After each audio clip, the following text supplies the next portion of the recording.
আসসালামু আলাইকুম প্রিয় বন্ধুরা, সবাই কেমন আছেন? আজকে আমাদের এখানে ইফতার উপলক্ষে বড় একটা আয়োজন চলতেছে।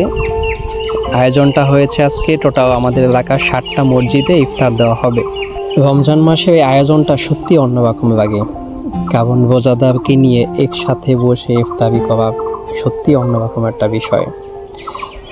কারণ সারাদিন রোজা রেখে না খেয়ে যখন ইফতার করতে যাই সবাই মিলে একসাথে, অনুভূতিটাই অন্যরকমের। বিশেষ করে গ্রামে বেশি ভালো লাগে, কারণ এখানে সবাই পরিচিত মুখ, একসাথে বসা, একসাথে খাওয়া দাওয়া করা সত্যি অন্যরকম একটা বিষয়।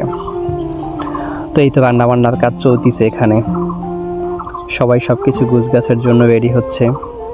আপনারা সবাই আমাদের জন্য দোয়া করবেন যেন আজকে এই আয়োজনটা পরিপূর্ণভাবে সুন্দরভাবে আমরা উঠাতে পারি এবং গরিব মানুষের কাছে যেন এই খাবারটা পৌঁছে যেতে পারে। বিশেষ করে আমাদের গ্রামের প্রবাসী ভাইরা, তোমাদের সবাইকে খুব মিস করি। তোমরা দোয়া করো যেন আগামী দিনে এমন একটা আয়োজনে তোমরা সবাই যেন থাকতে পারো একসাথে। আল্লাহ তাআলার কাছে হাজারো শুকরিয়া, যারা এই সুন্দর আয়োজনটা করতেছে তাদের মনের আশা যেন আল্লাহ পাক পূরণ করে।